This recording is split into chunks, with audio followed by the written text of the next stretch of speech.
Hello மக்களே, எல்லாரும் எப்படி இருக்கீங்க? அகைன் நம்ம அட்டாமிக் ஹேபிட்ஸோட இன்னொரு எபிசோட்ல கேட்சப் பண்றோம்.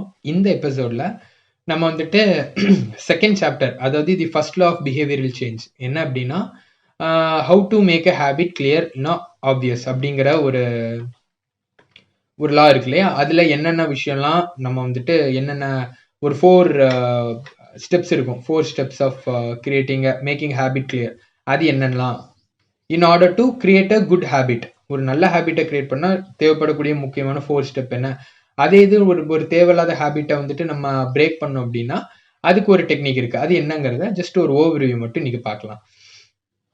தி ஃபர்ஸ்ட் மெத்தட் என்ன அப்படின்னா, ஃபர்ஸ்ட் நமக்கு ஒரு புது ஹேபிட்டை கிரியேட் பண்ணோம், இது வேணும் இது வேண்டாம்னு தெரிஞ்சுக்கிறதுக்கு முன்னாடி நம்மளை பத்தி நமக்கு ஒரு அவேர்னஸ் இருக்கணும். ஃபர்ஸ்ட் நம்ம எழுதணும். காலையிலேருந்து நான் எந்திரிச்ச உடனே இந்த விஷயம்லாம் பண்ணுவேன். அதுல நம்மளே ஃபேக்கா எழுதாம முடிஞ்ச அளவு எவ்வளோக்கு எவ்வளோ ஹானஸ்டா எழுதுறோமோ அது மூலமா அதை திருப்பி ரீட் பண்ணி கோ த்ரூ பண்ணி பார்க்குறப்ப நமக்கு ஒரு பிக்சர் கிடைக்கும்.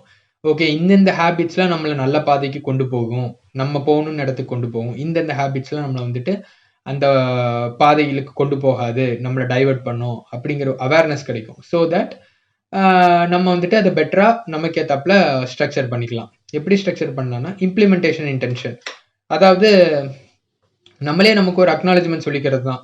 இப்போ நான் காலையில் எந்திரிச்ச உடனே டைரெக்டாக போவேன், 200 ml தண்ணி குடிப்பேன், 200 ml தண்ணி குடிப்பேன். இல்லைனா ஒரு 10 நிமிஷம் ஒரு 5 நிமிஷம் மெடிடேட் பண்ணுவேன் கண்ணை க்ளோஸ் பண்ணி. அதுக்கப்புறம் நான் காஃபி எடுத்துப்பேன். ஸோ எக்ஸாக்டாக எந்த டைம், எந்த லொக்கேஷன், என்ன ஹேபிட்டுக்கு அப்புறம் இதை நம்ம பண்ண போகிறோம் அப்படிங்கிற ஒரு தெளிவான ஒரு பிக்சர் செட் பண்ணிட்டோம்னா நம்மளே நமக்கு சொல்லிக்கிட்டா கூட போதும். நீங்களே பார்த்துருப்பீங்க இல்லையா, சில டைம் நம்ம நைட்டு தூங்கிட்டு காலையில் 5 மணிக்கு எந்திரிக்கணும் 5 மணிக்கு எந்திரிக்கணும் அப்படின்னு நம்ம எந்திரிச்சோன்னா கண்டிப்பாக 5 மணிக்கு எந்திரிக்கக்கூடிய வாய்ப்பு அதிகமாக இருக்கும். கண்டிப்பாக எந்திரிப்போம்.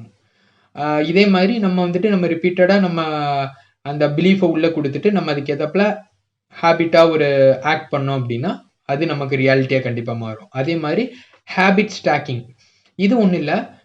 இப்போ அகெயின் நம்ம லிஸ்ட்டு போட்டு வச்சுருக்கோம் இல்லையா, அந்த லிஸ்ட்டில் ஒரு ஹேபிட் எடுத்துக்கணும். ஓகே, காலையில் எந்திரிக்கிறோம், என்ன நடந்தாலும் காலையில் நம்ம எந்திரிக்க தான் போடல. எந்திரிச்ச உடனே நான் வந்துட்டு நமக்கு என்ன ஹேபிட் வேணுமோ, நான் வந்துட்டு ஒரு கிராட்டிடியூட் ஜேர்னல் எழுத போகிறேன்ப்பா. எனக்கு வந்துட்டு டெய்லி இல்லைன்னா ஒரு ஒரு ரன்னிங் போவேன். காலையில் எந்திரிச்ச உடனே கொஞ்சம் தண்ணி குடிப்பேன், ரன்னிங் போவேன். முடித்த உடனே நமக்கு பிடிச்ச ஒரு விஷயத்த நம்ம பண்ணோம், நெக்ஸ்ட் ஹேபிட். ஸோ இதே மாதிரி நமக்கு தேவையான மாதிரி ஒவ்வொரு ஹேபிட்டாக நம்ம ஸ்டாக் பண்ணாலுமே ஒரு புது ஹேபிட்டை கிரியேட் பண்ணுறதுக்கு நமக்கு யூஸ்ஃபுல்லாக இருக்கும். ஏன்னா இது ஒரு செயின் ரியாக்ஷன் மாதிரி இருக்கும். இது பண்ணோடனே இதுங்கிற மாதிரி அடுத்து மேப் ஆயிரும். 4வது டெக்னிக் என்ன அப்படின்னா, வேணும்னு நினைக்கக்கூடிய ஹேபிட்ஸ் இருக்கு இல்லையா, அதுக்கு யூஸ் ஆகக்கூடிய காம்பனன்ட்ஸ் எல்லாத்தையும் நம்ம ரொம்ப விசிபிளாக வைக்கணும். எக்ஸாம்பிளுக்கு இப்போ நான் கிட்டார் வாட்சி ஒரு மியூசிஷியன் ஆகணும் அப்படின்னா, கிட்டாரை கொண்டு போய் பூட்டி நான் ஒரு லாபிலேயோ ஏதோ ஒரு இடத்துலையோ வச்சேன், ஒரு கபோர்டுக்குள்ளேயோ வச்சுட்டேன்னா எனக்கு அதுக்கு ஒரு ட்ரிகரே கிடைக்காது. அதே இதை நான் தூக்கி லிவிங் ரூமில் வச்சுட்டேன்னா நான் கொஞ்ச நேரம் அப்படியே நடந்துட்டு இருப்போம். சரி வாசிப்போமே அப்படின்னு சொல்லி நம்ம வாசிக்க ஆரம்பிப்போம் இல்லையா.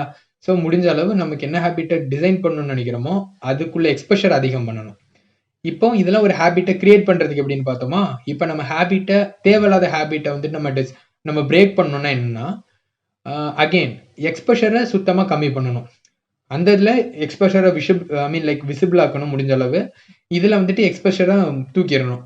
எக்ஸாம்பிளுக்கு சொல்ல போனால், இப்போ நமக்கு ஒரு பர்சன் ஸ்மோக் பண்ணக்கூடிய பர்சன் இல்லைன்னா ஒரு ஆல்கஹாலிக் இருக்காங்கன்னு வச்சுக்கோங்களேன், அவங்களுக்கு எந்தெந்த விஷயத்தெல்லாம் பார்த்தா ஆல்கஹால் குடிக்கணுங்கிற ஒரு ஞாபகம் வரும், ஒரு ட்ரிகர் கிரியேட் ஆகும், அவங்க அந்த விஷயத்துல இருந்துலாம் அவங்களே விலக்கி வச்சுக்கிட்டாங்கனாலே போதும், கண்டிப்பாக அவங்களோட கோலை ரீச் பண்ண முடியும். இப்போ நமக்கு செல்ஃப் கண்ட்ரோல், வில் பவர் எல்லாமே உண்மைதான். பட் அது எல்லாமே ஒரு லிமிட்டடான ரிசோர்ஸ் தான்.